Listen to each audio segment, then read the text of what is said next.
ओम पूर्णमदः पूर्णमिदं पूर्णात् पूर्णमुदच्यते पूर्णस्य पूर्णमादाय पूर्णमेवावशिष्यते। ओम शांति शांति शांति। शंकरं शंकराचार्यं केशवं बादरायणं सूत्रभाष्यकृतौ वन्दे भगवन्तौ पुनः पुनः। ईश्वरो गुरुरात्मेति मूर्तिभेदविभागिने व्योमवद्व्याप्तदेहाय दक्षिणामूर्तये नमः। ओम शांति शांति शांति। हम विचार कर रहे थे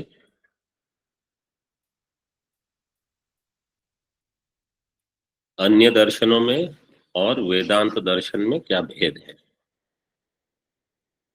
तो कल एक निर्णय हुआ, अन्य दर्शनों में केवल दो सत्ताओं में समाधान और समस्या दोनों को बताया गया है। जैसे प्रातिभाषिक अगर समस्या है उसका समाधान प्रातिभाषिक होगा, और व्यावहारिक समस्या है उसका समाधान व्यावहारिक। इस स्तर पर अगर आप समाधान ढूंढते हो तो वहां समाधान कर्म से भी होगा और अनित्य भी होगा। लेकिन अगर प्रातिभाषिक समस्या का समाधान व्यावहारिक रूप में हुआ, जैसे प्रातिभाषिक सर्प है और उसका समाधान हमने ढूंढ लिया कि वहां वास्तव में व्यावहारिक स्तर पर सर्प नहीं है, सर्प का अभाव है, ये जो समाधान है वो केवल ज्ञान से होगा, और ज्ञान मात्र से आपने समस्या का निर्मूलन कर दिया, समस्या नहीं रही अब। तो इसी प्रकार वेदांत का कहना है कि व्यावहारिक समस्या का एक समाधान होगा व्यावहारिक स्तर पर, जो कि ज्ञान और पश्चात कर्म भी वहां लगेगा। और एक समस्या है जिसका व्यावहारिक समस्या का समाधान होगा पारमार्थिक रूप में, कि मैं ब्रह्म हूं। ये जो समाधान है वो केवल ज्ञान से होगा। तो अब हमारी जो समस्या है साधारणतः जिसको हम कहते हैं त्रिविध ताप,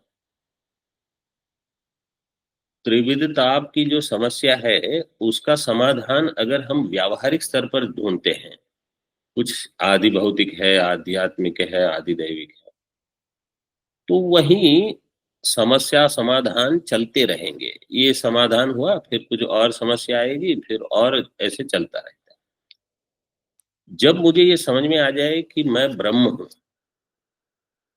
तब वो वास्तव समस्या का समाधान हो गया। तो वेदांत में ये एक भिन्न है थोड़ा बाकी अन्य दर्शनों से। इसी को जैसे कल पाठ में स्वामी जी के पाठ के बाद स्वामी जी ने बताया, सत्य मिथ्या ऐसे भी ले सकते हैं। तो समस्या जो है उसको मिथ्या जानना, और मैं ब्रह्म जो सत्य है, सत्य ब्रह्म की अगर मिथ्या समस्या है तो नहीं के बराबर है। इसलिए आत्यंतिक दुख निवृत्ति हो गई। अगर हम ये मानते हैं कि जिस स्तर पर आत्मा है, जिस सत्ता में आत्मा है, उसी सत्ता में समस्या भी है, तो आत्यंतिक दुख निवृत्ति कभी नहीं होगी। तो सत्य ब्रह्म और मिथ्या समस्या, इसी को कहा ब्रह्म सत्यम जगन मिथ्या। जगन मिथ्या मतलब जगत में जो ही समस्याएं हैं, तो सारी समस्याएं मिथ्या है, इसलिए आप नित्य मुक्त हो। ये समाधान हमको कम से कम हमारा ध्येय वहां बना रहे, जब हम वेदांत अध्ययन करते हैं कि वो अंत में हमको वहीं ले जाएंगे ये। तो पहले से हमारी दिशा तय कर दी गई है कि आप ऐसे ही सोचते रहो। अच्छा, ये जो उत्तम अधिकारी है, जिनको ये पता है कि बाहर समस्या नहीं है, मेरा मन ही समस्या है, जिसको ये समझ में आ गया, इनको कहा जाएगा ये उत्तम अधिकारी। तो अब उनको पूरी दुनिया को ठीक करने की आवश्यकता नहीं है, केवल एक ही चीज को ठीक करना है। क्या? अपना मन।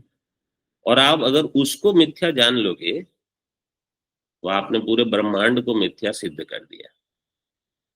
और अगर आप बाकी सब को मिथ्या जान लोगे लेकिन मेरा मन जो है वो सत्य है, तो आप निश्चिंत रहो, दुख की परंपरा वैसी ही चलती रहेगी। क्योंकि जो मुख्य शत्रु है वो तो अभी भी सत्य ही रहा। ये ऐसे जैसे हम विचार करते हैं तो वेदांत का मुख्य प्रतिपादन क्या है? इसी को कहा अमनि भाव मांडुक्य में, कि मन को ही मिथ्या जान लेना। ठीक है, ये अलग अलग प्रकार से इसका चिंतन करना, यही मुख्य उद्देश्य है। अब इसका मंगलाचरण करते हैं। कल तो इसका पाठ नहीं हुआ था ना, मंगला। ठीक है। अखंडानंद संबोधो यस्य जायते यस्य जायते तमहं वन्दे तमहं चिदानन्दतनुं गुरुम्।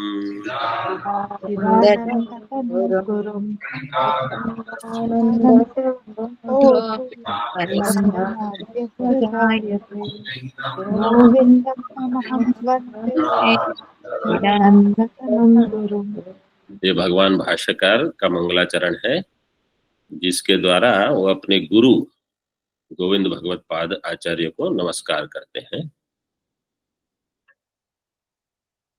यस्य वंदनात् अखंडानंद संबोधो जायते तं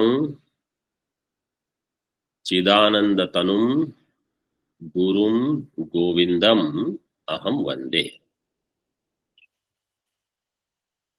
जिसको वंदन करने से, जिसके वंदन से अखंडानंद संबोध उत्पन्न होगा। ज्ञान, संबोध का अर्थ है बोध, सम्यक बोध, ज्ञान की उत्पत्ति हो जाएगी। ऐसे चिदानंद स्वरूप गुरु गोविंद को मैं नमस्कार करता हूँ, उनकी वंदना करता हूँ।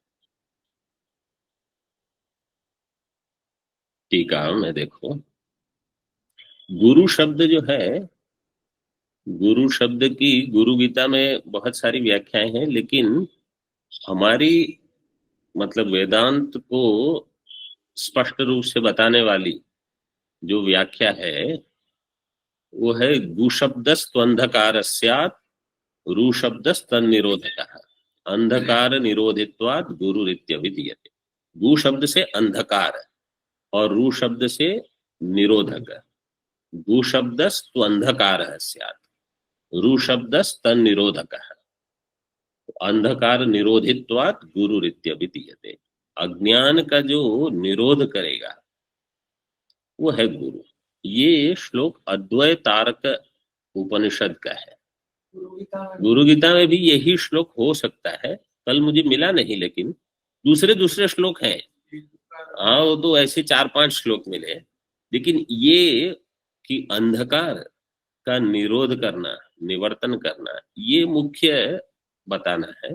अन्य श्लोक भी है, गुणातीत है, ये है वो है, 5-6 श्लोक ऐसे ही हैं सब गुरुरित्यभिधीयते वाले। ये है गुरु। अब टीका देखो, अखंडो देश काल वस्तु परिच्छेद शून्यश्च आनंदो निर्विशेष आनंदश्च अखंडानंदस् तस्य संबोधः सम्यक ज्ञानम अखंडानंद संबोधः। पहला शब्द है अखंड आनंद, तो अखंड का अर्थ देखो, देश काल वस्तु परिच्छेद शून्य, ये अखंड की व्याख्या है। विजातीय भेद है, हाँ वो भी परिभाषा है। त्रिविध भेद शून्य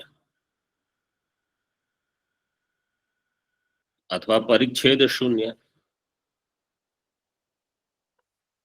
तो तीन प्रकार के जो परिच्छेद होते हैं उनसे रहित जो होगा।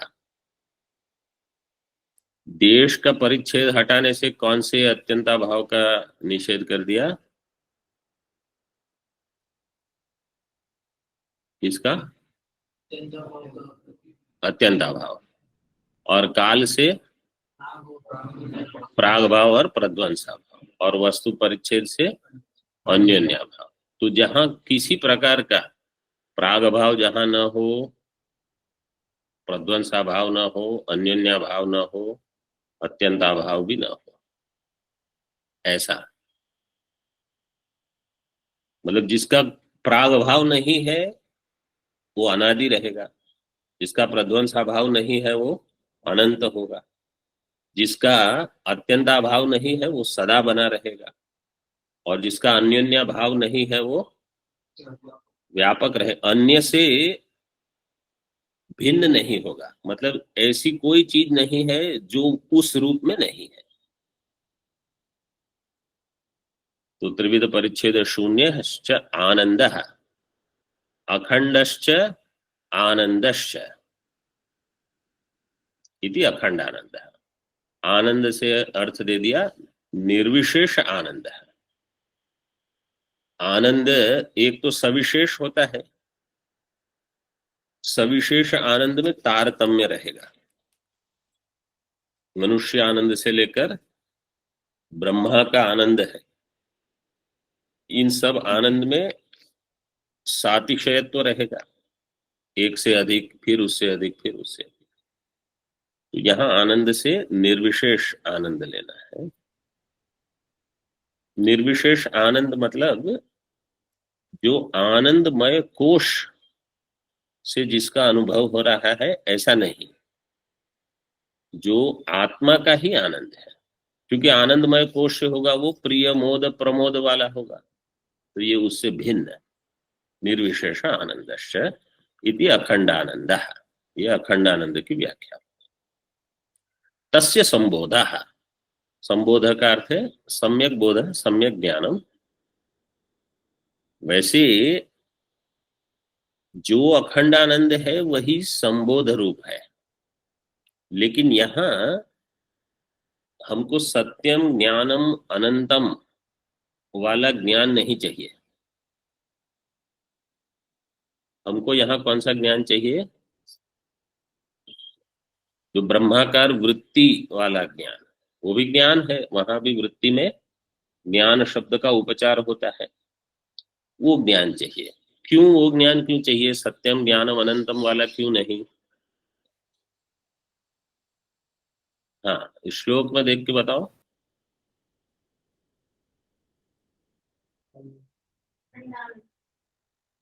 अखंड आनंद, जायते शब्द, जायते शब्द दिया है, उसकी उत्पत्ति चाहिए हमको। जो सत्यम ज्ञानम अनंतम है उसमें वो तो जायते नहीं है, ये तो उत्पन्न हो, तो ब्रह्माकार वृत्ति की उत्पत्ति होगी। इसलिए हमको यहाँ अखंड आनंद तो अलग रख सकते हैं, लेकिन जो ज्ञान है उसका ज्ञान, उसकी उत्पत्ति होनी है।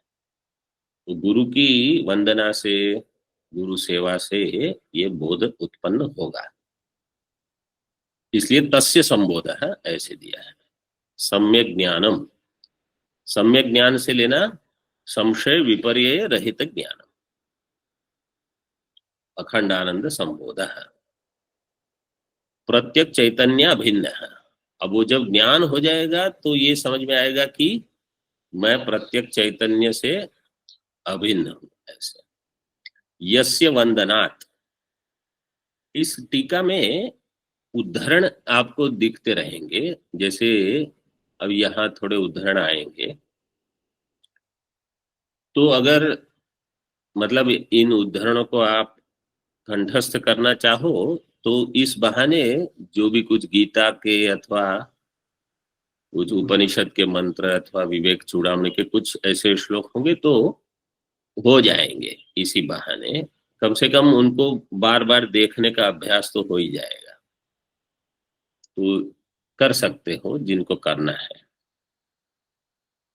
यस्य वंदनात्, वंदन का अर्थ आगे देते हैं प्रह्व प्रश्रय सेवनात् तद्विधि प्रणिपातेन परिप्रश्नेन सेवया। आगे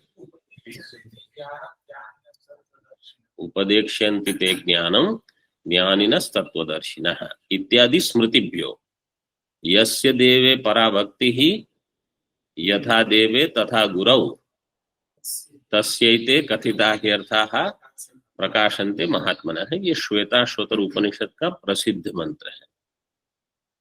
तो ये दोनों यहाँ प्रमाण है कि गीता भी प्रमाण है और उपनिषद भी प्रमाण है कि उनकी वंदना से बोधो जायते, ज्ञान हो जाएगा ऐसे। क्योंकि वहां गीता में कहा उपदेक्ष्यन्ति ते ज्ञानम और यहाँ कह दिया अर्थाः प्रकाशन्ते। तो अर्थाः मतलब उपनिषद में प्रतिपादित जो अर्थ है उसका ज्ञान होगा। देखते हैं वो श्लोक आगे देखो। इत्यादि श्रुतिभ्यश्च जायते उद्बुध्यते तं। अच्छा वहां तक देखते हैं पहले। प्रह्व प्रश्रय सेवनात्,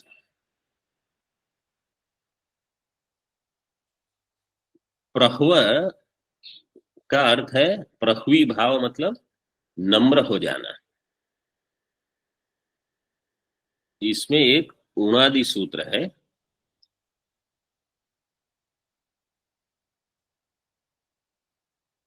सर्वनिघृष्वरिष्व इति उणादि 151 नंबर है। 151। कहीं कहीं नंबर थोड़ा आगे पीछे होता है इन सूत्रों में।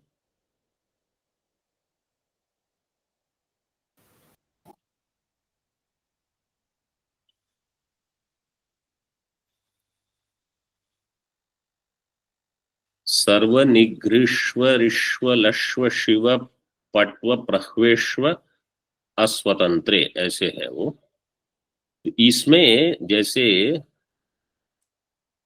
शेते अस्मिन् सर्वम इति शिवः शंभु, ये भी यहाँ दिया है दृष्टांत रूप में। और प्रह्वे में आकार वकार लोप प्रहुयते इति प्रह्वः, ये भी दिया है वहां। तो हमको तो प्रह्व का काम है इसमें, मतलब नम्र हो जाना। गुरु के पास अहंकार लेके अगर हम जाते हैं तो अध्ययन नहीं होगा। प्रह्व का अर्थ है कि सरल बिल्कुल होकर विनम्र होकर अध्ययन करना। ये प्रश्रय, प्रश्रय का अर्थ है प्रेम भाव से। प्रणय प्र उपसर्ग से श्री धातु में भाव में अच प्रत्यय करने से प्रश्रय शब्द बना है। प्रणय उसका अर्थ है मतलब प्रीति पूर्वक। और सेवन करना मतलब जो भी सेवा करनी है, इसलिए वहां गीता में दिया है प्रणिपातेन परिप्रश्नेन सेवया इत्यादि स्मृतिभ्यः। मुख्य सेवा तो यही है कि अध्ययन करना, उनके बताए मार्ग पर चलते रहना, ये मुख्य सेवा है। अन्य फिर जो जितना आवश्यक हो उतना करना है। इत्यादि स्मृतिभ्यो यस्य देवे पराभक्ति है। ये मंत्र में कहा है जिसकी देव के प्रति पहले पराभक्ति हो, परमात्मा के प्रति। और यथा देवे तथा गुरु, जैसी परमात्मा में भक्ति है ऐसी ही उनकी गुरु में भी भक्ति हो। मतलब गुरु और परमात्मा को भिन्न नहीं देखना, परमात्मा स्वरूप ही है। तस्य एते तस्य महात्मनः, एते कथिताः अर्थाः प्रकाशन्ते। उस महात्मा को कथिताः उपनिषत्सु कथिताः अर्थाः प्रकाशन्ते।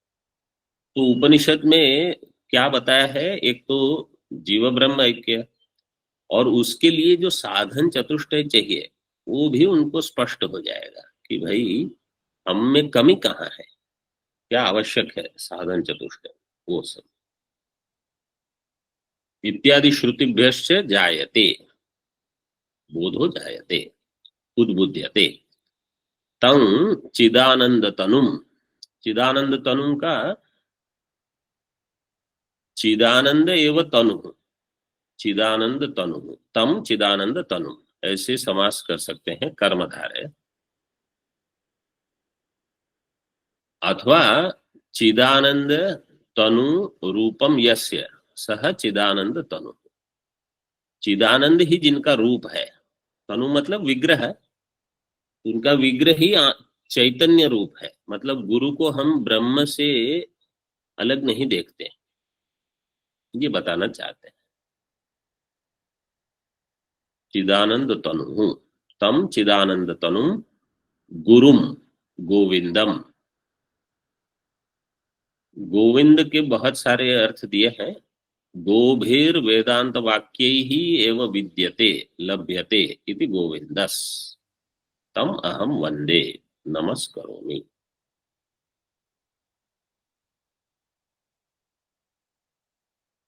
गोभी ही वेदांत वाक्य, वेदांत वाक्य से ही जो लभ्य है ब्रह्म, वही गोविंद है। गोभी ही वेदांत वाक्य ही एव विद्यते लभ्यते इति गोविंद है। ये शब्दार्थ कौस्तुभ में ये परिभाषा दी। वैसे विष्णु सहस्त्र नाम में गोविंद शब्द आता है, उस पर भगवान भाष्यकार का भाष्य है, उसमें बहुत सारी अलग अलग परिभाषाएं हैं। हमारे जो संदर्भ में आवश्यक है वो ही केवल हम ले ली। गोविंदः तम अहम वंदे। चिदानंद एव तनु, एवकार वहां विशेषण के साथ अगर हम लेते हैं तो कौन सा व्यवच्छेद है, ये अयोग व्यवच्छेद है। चिदानंद ही उनका विग्रह है, चिदानंद ही उनका रूप है, अन्य नहीं। ऐसे इस प्रकार ये श्लोक की व्याख्या हुई। आगे देखो अब टीका में, उनको वंदे मतलब नमस्कार, नमस्करोमि, भगवान गुरु रूप भगवान को हम नमस्कार करते हैं, मतलब नतमस्तक रहते हैं वहां। देखो भगवान भाष्यकार के जीवन में उनके आचार्य ने उनको क्या पढ़ाया वो तो प्रसिद्ध नहीं है हमको, और उनके गुरु के कोई ग्रंथ भी हमको उपलब्ध नहीं है, केवल गौड़पादाचार्य जी का मांडुक्य कारिका प्रसिद्ध। फिर भी हर ग्रंथ में भाष्यकार ने अपने गुरु की वंदना की है, नमस्कार की। ऐसा नहीं कि अरे प्रसिद्ध तो है नहीं फिर उनके बारे में क्या कहना, ऐसा कुछ नहीं। हमेशा अपने गुरु को याद किए हैं। सभी प्रकरण ग्रंथ में देखना आप, ये उनकी महानता है। आगे देखो अब टीका में, अखंडानंद संबोध इति पदेन त्वम पद लक्ष्यार्थ उच्यते। अब थोड़ा वेदांत इसमें क्या है, अखंडानंद संबोध है, इस पद से अगर संबोध को आप ज्ञान रूप लोगे तो त्वम पद का लक्ष्यार्थ हो जाएगा।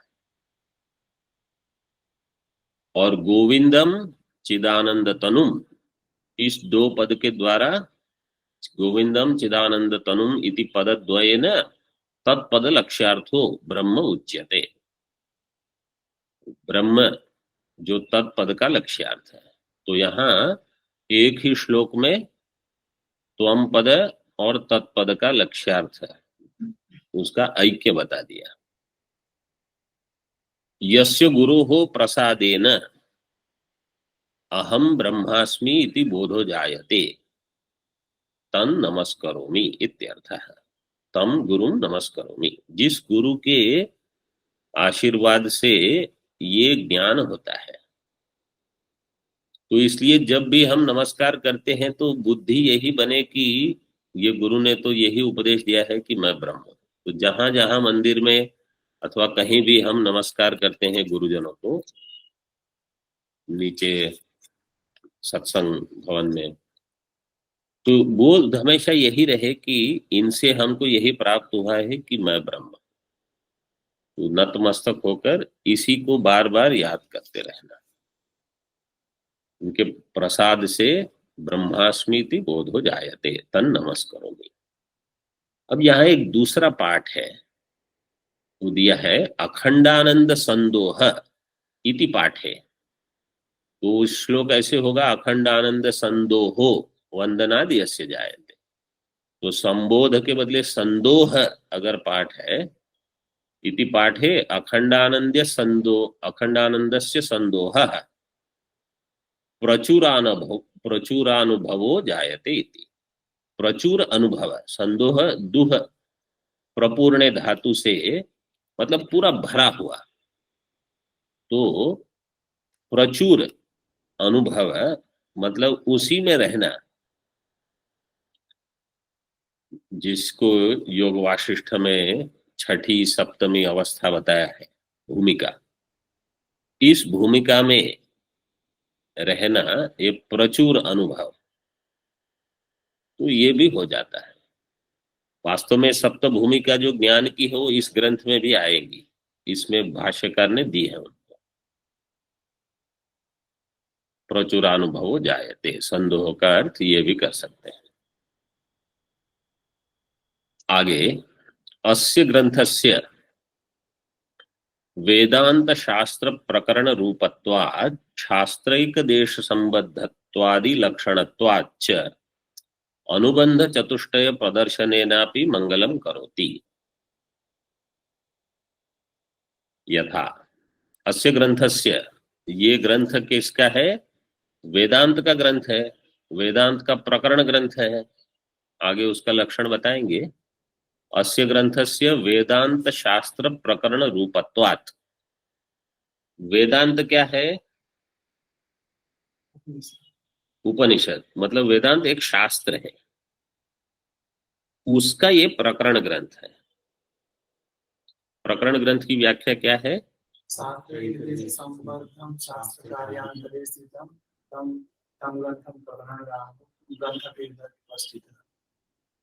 आहु प्रकरणम नाम ग्रंथ भेद विपश्चिता, अथवा तम ग्रंथम प्रकरणम आहु, ऐसे है एक पाठ। अच्छा, अलग अलग जगह थोड़ा थोड़ा पाठांतर होता है। तो देखो प्रकरण की व्याख्या क्या है, इसमें पीछे पुस्तक में दिए हैं सारी परिभाषाएं, मतलब बहुत सारी परिभाषाएं दी है। अंत में तो सब श्लोक है, उसके पहले सब लक्षण वाक्य इत्यादि दिए हैं। क्या पृष्ठ क्रमांक क्या है? 251। तो उसमें मिल जाएगा आपको, बाद में देख लेना सब व्याख्याएं। पाठांतर हो सकते हैं तो, लेकिन कुछ जो प्रचलित है वो दिए हैं। वेदांत एक शास्त्र है, शास्त्र का एक देश संबद्ध है, शास्त्र एक देश संबद्ध है। वेदांत शास्त्र है, शास्त्र वेदांत शास्त्र में कुछ अंग होते हैं नियमित रूप से। जैसे भगवत गीता एक पूरा वेदांत शास्त्र है, उसमें क्या क्या अंग आपको मिल जाएंगे। एक तो होगा जो अधिकारी है, मतलब शिष्य, फिर शिष्य की समस्या, शिष्य की समस्या का वर्णन होगा, तभी उसका जो प्रश्न है उसका समाधान दिया जाएगा। फिर वो शिष्य गुरुपसत्ति करेगा, तो एक गुरुपसत्ति रहेगी। फिर गुरु का लक्षण या तो बताएंगे स्पष्ट रूप से, जैसे विवेक चूड़ामणि इत्यादि में तो स्पष्ट कर दिया, श्रोत्रिय, अकामः, अवृजिनः, ब्रह्मनिष्ठ, ब्रह्मणि उपरत शांत, और करुणा रूप होना चाहिए। अहेतुक दया सिंधु बंधुरात्मन आत्मनताम सताम। तो ऐसा गुरु का लक्षण, मतलब गुरु कैसे होने चाहिए, तो पहले तो ये प्रतिपादन होता है, शिष्य, उसकी समस्या, उपसत्ति और गुरु। फिर तत्वमसि का उपदेश शुरू होगा। तो पहले त्वम पद का वाच्यार्थ, फिर लक्ष्यार्थ, तत्पद का वाच्यार्थ, लक्ष्यार्थ, फिर ऐक्य बोध, फिर उसमें जो संशय रहेंगे, संशय उसका समाधान अथवा विरोध है उसका परिहार, फिर जीवन मुक्त के लक्षण, क्योंकि ये ज्ञान का फल क्या होना चाहिए, जीवन मुक्ति, फिर विदेह मुक्ति, और जिसको ज्ञान अभी नहीं हुआ उसके लिए कुछ साधन बताया जाएगा। जैसे गीता में भी जीवन मुक्त के लक्षण बताते जाएंगे, और साधन रूप से कि आप सत्व बढ़ाओ। जैसे चतुर्दश अध्याय में, 16 अध्याय में कहा दैवी संपत्ति, 17-18 में फिर से सत्व गुण की वृद्धि और अन्य कुछ साधन अंत में भी बताएंगे। तो इस प्रकार से पूरा शास्त्र होता है। प्रकरण ग्रंथ में सभी विषय नहीं होते, इसलिए कहा एक देश संबद्ध। पूरे शास्त्र के कुछ विषय लेकर प्रकरण ग्रंथ होता है।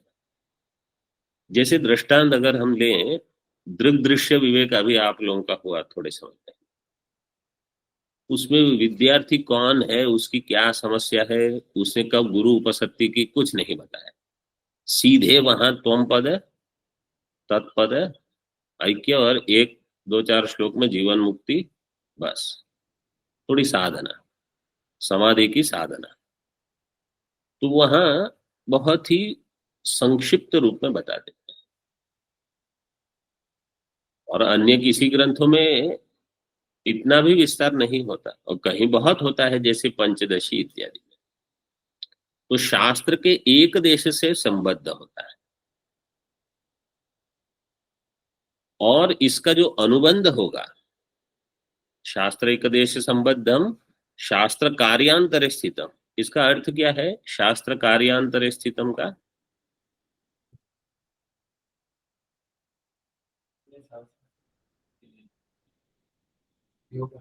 अन्य शास्त्र मतलब वेदांत शास्त्र से अन्य नहीं। इसकी जो परिभाषा है, शास्त्रैक देश संबद्धम शास्त्र कार्यांतरे स्थितम। शास्त्र कार्यांतरे का अर्थ क्या होगा,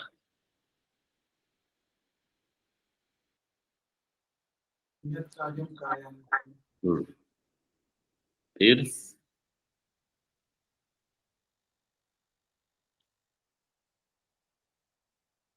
देखो, शास्त्र का मुख्य कार्य क्या है कि हमको जीवन मुक्ति प्राप्त हो। प्रकरण ग्रंथ का प्रतिपादन वही नहीं होता। प्रकरण ग्रंथ का उद्देश्य क्या है कि इससे आपको जो जो चीजों का उपनिषद में विस्तार नहीं हुआ है वो यहाँ आपको स्पष्ट हो जाए, जिससे कि आप जब उपनिषद पढ़ो, जो शास्त्र का कार्य है वही प्रकरण ग्रंथ का कार्य नहीं है। इसलिए कहा शास्त्र कार्यांतरे स्थितम ग्रंथम। शास्त्र क्या कार्य करना चाहता है, जीवन मुक्ति देगा। वेदांत का तो मुख्य प्रयोजन ये है। तो प्रकरण ग्रंथ में ये मुख्य उद्देश्य नहीं रहता। प्रकरण ग्रंथ का उद्देश्य ये है कि आपको उपनिषद पढ़ने के समय, जैसे अवस्थात्रय विवेक कराते हैं उपनिषद में, मांडुक्य में, अब हमको अगर उनका पूरी तरह से भान नहीं है तो प्रकरण ग्रंथ उसका थोड़ा विस्तार करके दिखाते हैं। अथवा पंचकोश, तैत्तरीय उपनिषद में पंचकोश विवेक है, अन्नमय प्राणमय इत्यादि, तो उसका विवरण वहां नहीं है, वो विवरण कहीं प्रकरण ग्रंथ में कर देंगे। तो प्रकरण ग्रंथ का अध्ययन शास्त्र के अध्ययन के लिए उपयोगी हो जाएगा। तो इसलिए शास्त्रस्य यत् कार्यम तद अंतरे स्थितम, अन्यत कार्यम कार्यांतर, तो थोड़ा कुछ अलग वहां। इसका अर्थ ये नहीं है कि शास्त्र कहता है ब्रह्म सत्य है और जगत मिथ्या है तो प्रकरण ग्रंथ कहेगा नहीं नहीं ब्रह्म मिथ्या है, ऐसे नहीं। मुख्य उद्देश्य तो वो रहेगा, लेकिन प्रतिपादन में विस्तार जो रहता है प्रकरण ग्रंथ में, वो जैसे उपनिषद में रहता है ऐसा नहीं होता। जैसे कठोपनिषद ले लो आप। कठोपनिषद में शरीर 3 प्रकार के हैं, क्या है उसका कोई विस्तार नहीं। अवस्थाएं 3 है, उनका विस्तार नहीं। पंचकोश है, उनका विस्तार नहीं। फिर भी वो शास्त्र है। तो आपको अगर कोई प्रकरण ग्रंथ अध्ययन नहीं किया है तो ये सब ज्ञान कैसे होगा? केनोपनिषद में कौन सा विवेक है? दृश्य विवेक। दृग्दृश्य विवेक। केनोपनिषद अब हमारा हो गया है यहाँ। केनोपनिषद में कहा श्रोत्रस्य श्रोत्रम मनसो मन, जिसके लिए श्रोत्र भी दृश्य है उसका दृष्टा, चक्षु का दृष्टा। तो ये जो दृग दृश्य विवेक है उसकी व्याख्या केनोपनिषद ने नहीं की। उसकी व्याख्या के लिए आपको अलग ग्रंथ पढ़ना पड़ेगा, दृग दृश्य विवेक। फिर आप जब ये पढ़ोगे तब समन्वय होगा कि अच्छा वो ग्रंथ इसके साथ जोड़ना है, ये पंचकोश विवेक तैत्तिरीय उपनिषद के साथ जोड़ना है। तो नहीं तो क्या होगा, हम प्रकरण ग्रंथ बोले दृग दृश्य विवेक कौन से उपनिषद में आया है, तो संबंध तब जुड़ता है कि ये ग्रंथ उस ग्रंथ में जो उपनिषद ने बताया है उसमें केवल थोड़ा चिन्हित किया है, लिंगित किया है, उसको यहाँ विस्तार से बता दिया, तो हम जोड़ सकते हैं उसको। ऐसे प्रकरण ग्रंथ का एक अपना विशेष प्रयोजन हो जाता है। तो इसलिए कहा शास्त्रैक देश संबद्धम शास्त्र कार्यांतरे स्थितम आहु प्रकरणम नाम ग्रंथ भेदम विपश्चितः, अथवा थोड़ा जो भी पाठांतर हो, लेकिन ये उसका प्रयोजन है। तो शास्त्रैक देश संबद्धत्वात्, शास्त्रैक देश संबद्धत्वादि लक्षणत्वाच्च अस्य ग्रंथस्य वेदांत शास्त्र जो है उसका प्रकरण होने के कारण इसका अनुबंध चतुष्टय जो है, इसका सर्व वेदांत सिद्धांत सारसंग जो प्रकरण ग्रंथ है उसका अनुबंध चतुष्टय और वेदांत का अनुबंध चतुष्टय एक ही रहेगा। जैसे अगर कोई पूछता है कि कठोपनिषद का विषय क्या है, जीव ब्रह्म ऐक्य, मतलब वो ये बताना चाहता है कि मैं ब्रह्म हूं। और मांडुक्य उपनिषद का विषय क्या है, वो भी जीव ब्रह्म ऐक्य ही है। और सर्व वेदांत सिद्धांत सार संग्रह का विषय क्या होगा, क्योंकि ये वेदांत का प्रकरण ग्रंथ है इसलिए जो वेदांत का अनुबंध होगा वही इसका भी अनुबंध होगा। जो जो जिस शास्त्र का प्रकरण ग्रंथ होगा उसका अनुबंध वही होगा। तो अब उस अनुबंध चतुष्टय का प्रदर्शन करके भी मंगलाचरण करते हैं। प्रदर्शनेनापि मंगलम करोति, यथा, क्यों, क्योंकि देखो ये श्लोक प्रसिद्ध है, आप लोग जानते हैं, इसको बोलिए। संबंधश्चाधिकारी च अनुबंध ग्रंथादौ नैव शस्यते। संबंध, अधिकारी, विषय और प्रयोजन, इन 4 के बिना ग्रंथ के आदि में मंगलम की पूर्ति नहीं होती। मंगलम नैव शस्यते, शंस स्तुतौ धातु से शस्यते, शस्यते शब्द सूत्र क्या लगेगा, अनिदितां फल उपधाया गीति, शस्यते मतलब मंगल की पूर्ति नहीं होगी अगर आपने अनुबंध नहीं दिया ग्रंथ के आदि में ही। क्यों, तत्र एक पंक्ति देख लो, ग्रंथाध्ययन प्रवृत्ति प्रयोजक ज्ञान विषयत्वम अनुबंधत्वम, अनुबंध की व्याख्या दे दी। ग्रंथाध्ययन प्रवृत्ति प्रयोजक ज्ञान विषयत्वम, ये हमने अभी किरणावली में भी यही परिभाषा देखी थी। ग्रंथ, इसका थोड़ा विस्तार अगले पाठ में करेंगे। अनुबंध क्या है? ओम पूर्णमदः पूर्णमिदं पूर्णात् पूर्णमुदच्यते पूर्णस्य पूर्णमादाय पूर्णमेवावशिष्यते। ओम शांति शांति शांति। शंकरं शंकराचार्यं केशवं बादरायणं सूत्रभाष्यकृतौ वन्दे भगवन्तौ पुनः पुनः। ईश्वरो गुरुरात्मेति मूर्तिभेदविभागिने व्योमवद्व्याप्तदेहाय दक्षिणामूर्तये नमः। ओम शांति शांति शांति।